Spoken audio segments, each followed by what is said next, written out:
همانطور که برادرم 2 سال پیش وقتی برایش با تلگرام نوشتم با شرف پروژه دارم بروم شیراز زندگی کنم، در پاسخ استیکر قورباغه‌ای فرستاد که در حال خودکشی کردن بود. یک اسلحه در روی شقیقه گرفته بود.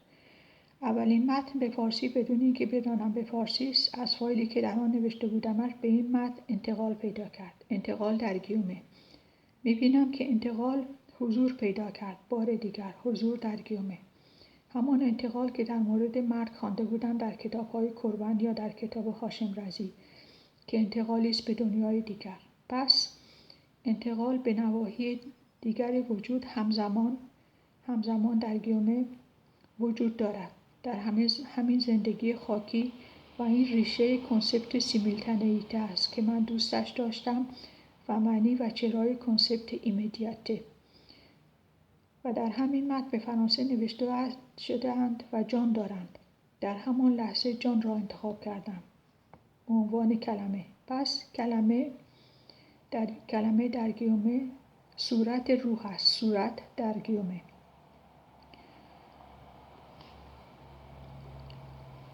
پس در ابتدا رابطه بود و نه کلمه. همانطور که مختم بوبر فیلسوف خداباور آلمانی نوشته است و من در سپتامبر 2009 در سایت ایران امروز آن را خواندم و شیرین دقیقیان آن را نوشته است.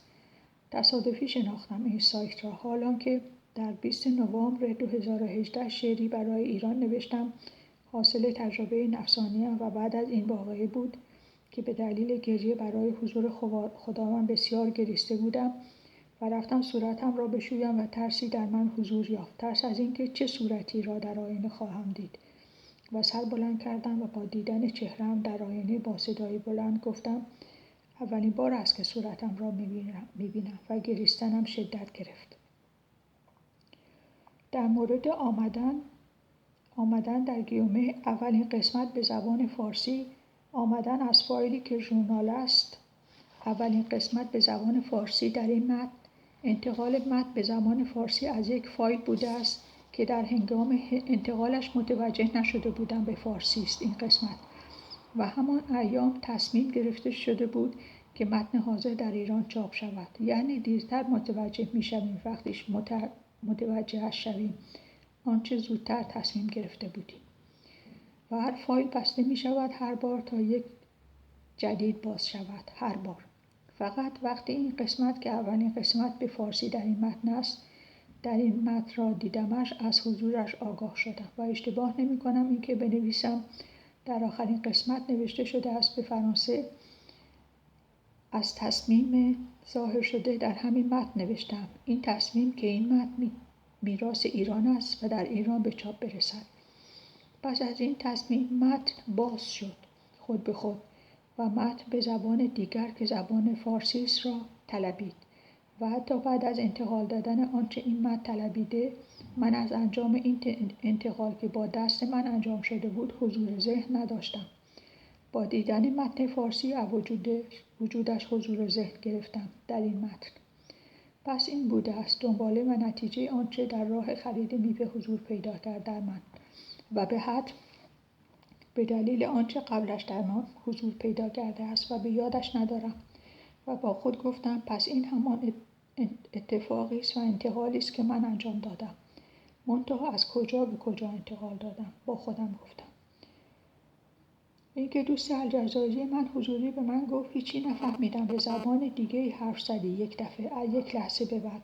پس کریستین که فرانسه دکترای مرا تحصیل کرد و در لیسانس علوم تربیتی هم دوره‌ای بودیم و اتفاقی سال 2000 در کتابخانه دانشگاهمان دیدمش و به من گفت 1 سال مرخصی تحصیلی گرفته تا روانشناس بشود و سال 2000 بعد از او خواستم فرانسه دکترای مرا تحصیل کنه و داشت در دست من متن را می نهاد و همزمان گفت پرسکوته شده ای. پرسکوته یعنی تحت آزار روانی مداوم قرار گرفتن. ژوری تو را له خواهد کرد یا تو را به صلیب خواهد کشید. و مردی که اهانت‌های بزرگی به من کرد عضو ژوری دکترای من در صورت جلسه نوشته است 1 زن ایرانی در تبعید رو تحت شکنجه روانی قرار دادند و در مقابلشان ایستاده است. اینکه روح من آنقدر در دلهوله بیوطن بودن لرزید که زبان شهره به زبان روح شهره و زبان ارواح که شهره در کتاب‌ها می‌خواند و در متن‌هایش می‌نویسد تبدیل شده است. زبان دولایه و چندلایه‌ای دروغین زندگی روزمره نیست و شهره آگاه است که چه مرتبه‌ای دارد زبان شهره که همان سطح فهم شهره است که تحت انزوا قرار دادن شهره با شقاوتی که شقاوت آن افراد بود با کلامی که آنها با شهره داشتند روح شهره گفتار و رفتار و پندار شقاوت این افراد رو حس می‌کرده است ولی نمی‌دانسته چرا آن رفتار را با او دارند. پروردگار شهره را به ایران باز می‌گرداند به شهره تجربه نفسانی را می‌دهد چون می‌داند شهره که تمام شقاوت‌هایی را شناخته و کسانی که اشد شقاوت را داشتند با او خویشتن او بودند مادر برادر هموطن که خانم ایرانی از شهر کا باشد علالخصوص که از 18 سالگی میشناختمش در گیومه و جانش را نجات دادم چون تمام پروژه زندگیش از هم میپاشید با نداشتن پول چون پرونده دانشگاهیش مشکل پیدا کرده بود و والدینش نمیتوانستند برایش عرض دانشجویی بفرستند. با دارایی من زندگی کرد و آنچه هزینه‌های صبحانه بود به دلیل جستجوی خانه را از او نگرفتم و آن مبلغ را به من پس داد و هر بار دیگر برای مخارج شرکتش از من پول خواست و من در آن کابینه پارامدیکال خانم اشرافزاده فرانسوی کار می‌کردم و همزمان سال 5 دانشجو بودم. نیمه وقت 4000 فرانک حقوق من بود. با بدترین شقاوت با من رفتار کرد این رئیس از ماه سوم کاریم و 2 یا 3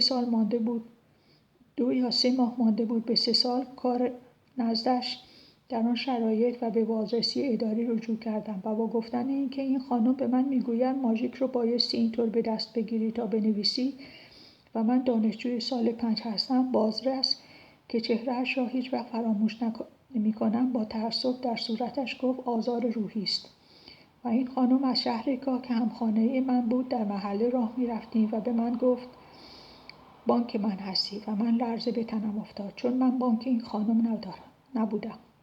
این خانم در آخر پلیس رو خواست بیاید چون من قصد قتلش را دارم با چاقو. پلیس به خانه آمد و در داستان زندگیم نوشته شده است. 30,000 فرانک مرا این خانم بالا کشید. 2 پیام از سری آخر ارسالی به آن مهندس. آقای ایکس گرامی با سلام. خواستم 2 پیشنهاد برای ادامه و نحوه پایان نامه فعلی شما و پایان نامه بعدی را به شما ارائه بدهم. یک دفترچه جیبی داشته باشید تا آنچه در جا با خودتون بیان می‌کنید در آن بنویسید. در مورد هر حوزه‌ای از زندگی شما باشد. 2. زندگی حرفه‌ای خودتون حرف 4 رو با زبان خودتون بیان کنید. اینطور ارتباطش با موضوع پایان نامه‌تان را خواهید شناخت و سپس بنویسیدش. در پایان نامتون شناخت خودتون را از تجربه شغلیتان. شما قابلیت حسی فکری بالایی دارید. شما می توانید در پایان نامه‌تان با همان جملاتی که بیان کردید چرای انتخاب اسم کوچک دختر دومتان را بنویسید. محدود نخواستم بکنم دخترم رو به چون اسم در شخص تأثیر داره. 3 پایان نامه هرچه ساده تر باشد در بیان و مثال‌هایی برداشته شده از زندگی روزمره عمیق‌تر هستید زبانی که آن را بیان می‌کنه و بیانات خودتون رو به تلنگر در بیاورید با اقیانوسی که شناخت همین حال‌های شماست از خواندن، فهمیدن، شنیدن، بحث کردن آثار کسانی که می‌خوانید و حرف‌های کسانی که در بحث با آنها شرکت می‌کنید.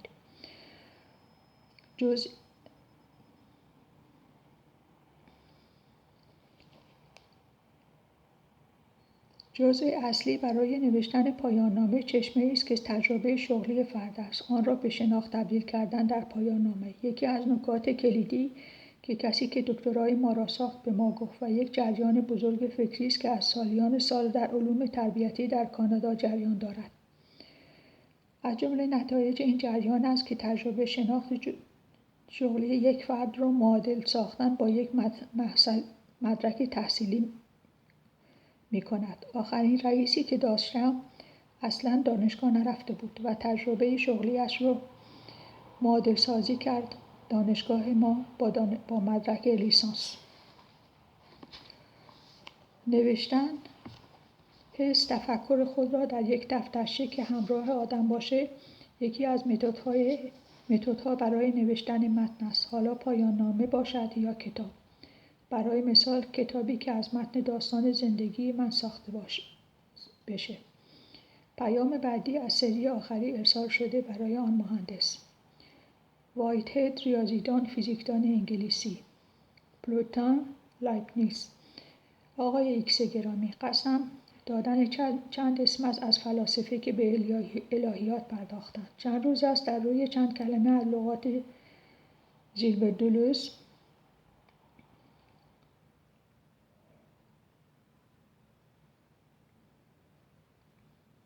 فکر میکنم و دو کتاب اساسی که با هم فکرش در مورد انتقاد شدید از فروید نوشته بود و با هم نوشته بودن. این در پرانتز است و به این دلیل نوشته هایی رو که جستجو کردم در مورد هر کلمه از این 6 کلمه رو در فایل هایی جمع آوری کردم و میخوانم. کلمه ایون در کتاب های هانری کوران و در کتاب هاشم رضی آمده و به احتمال زیاد در کتب دکتر دینانی همینطور. ایون مورد استفاده دولوز هستش و فلسفه شیرینی داره برای من، با وجود زبان فلسفیش که فلاسفه‌ای رو که در بالا نام بردم رو میفهمه و فیلسوفان بزرگ دیگری رو. فیلسوف بزرگ فرانسه برگسون که دولوز با این فیلسوف انگلیسی که در بالا نام بردم فلسفه این دو در تفکرشون رو مشابه میدونه. در مورد ایون این که تجربه نفسانیم رو با ایون در حال معنا دادن هستم و نشانه ها وجود دارم میفهمم چرا کسموس در اون تجربه نفسانی من حضور داره. میگه شهره با کسموس در پیوند قرار گرفت. آنچه خواستم همچنین برای شما بنویسم واقعه مساوی با پدیده مساوی با 3 نقطه تا بی‌نهایت هستش که دولوز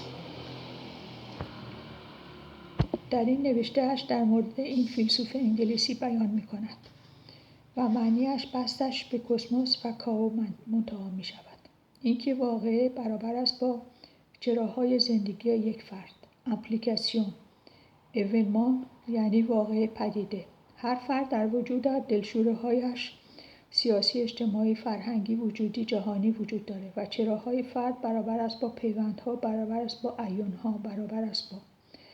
خلاصه کنم فرمولی ایونمان برابر است با اپلیکاسیون کائوسموس. ایونمان دو سانس واقعی معنا. هر پدیده منحصر به فرد است. دومین پیامم برای این آقای گرامی. نکته دیگر رو خواستم بنویسم، کامل کنم. به شما گفتم در متن روح وجود داره و پل ریکور در روی متن به این معنا کار کرده. دنیای متن، واژه ریکور، یکی از واژه‌های این فیلسوف خداباور و پروتستان فرانسوی است.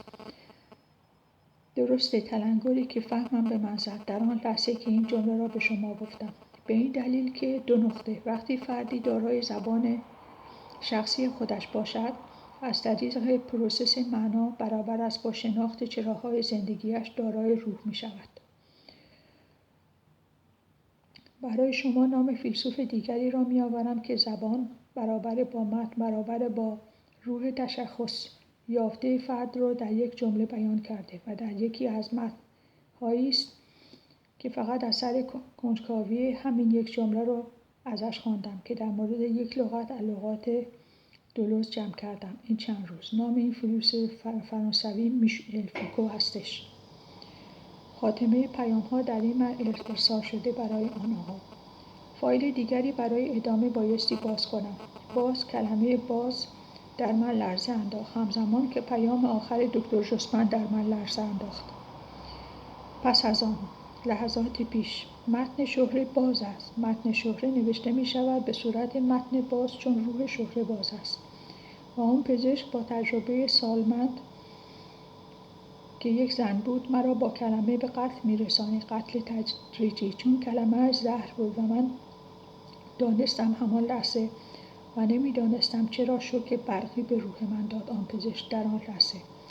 بیخود نبود مقاله‌ای که در آن از الیاس کنتی فردی برداشتی کرده بود در فیسبوک را خواندم، چون زندگی من بود. در شکم قدرت زندانی شدن و زجر داده شدن. درست است و با خواندن آن متن فهمیدم که درست بوده است نوشته‌های خود به خود من در مورد آنچه تجربه نفسانی من با دیدن صحنه در من، در دنیا، در عالم باز کرد. اینکه در شکم انگلیس رفته بودم و شکم انگلیس خاک انگلیس است و وجود انگلیس از حضور من منقلب شد و مرگ را برای من انتخاب کرد. ساعت 6:15 بعد از ظهر 12 ژانویه 2020. اینکه هانری کوربن روله شد برای فهم متنی که خودم نوشته بودم در مورد تجربه نفسانیم که با صحنه 13 نوامبر به وقوع پیوست. سپس طرف 25 ژانویه ژیل دلوز به دنبال هانری کوربن آمد در گیومه و ژیل دلوز حوله شد تا متن چهارم که به فرانسه نوشته شده بود به متن فارسی در ادامهش تغییر پیدا کند. به دنبال دلوز برای آنچه متن چهارم در حال گشودنش بود، به طور مداوم هاشم رضی جای خودش را در متن چهارم طلبید. متن چهارم هاشم رضی را طلبید و در همان قسمت فرانسه زبان این متن نوشته شده است: چطور مهمترین نکته در مورد باز کردن ممنوعیت انتشار دکترای من به عنوان معنا که یک صورت است و لایه‌های این صورت که نامش ممنوعیت بود و قفل و در قبر نهاده بود متن دکترای من را با نوشتن متن چهارم که پاراگراف از متنی نوشته شده از قلب را آماده و حاضر تکرار را قبول نمی کرد و قبول نمی کند، چه نویسنده‌اش خودم باشم چه هر کسی و چه ژیل دلوز و هانری کوربن باشد یا هاشم رضی که آنها را دوست دارم و بسیار دوست دارم و از من می‌خواست و می‌خواهد که بنویسمش، به باز کردن لایه‌های این کلمه که ممنوعیت نام دارد ادامه داد و ادامه می‌دهد. اینکه انتقال وطن این متن چهارم معما شده بود، معمایی در سر راه گشودن معمای بزرگ که دیدن صحنه در 13 نوامبر 2018 است. وطن این متن به عنوان میراث برای آن وطن فرانسه است یا ایران.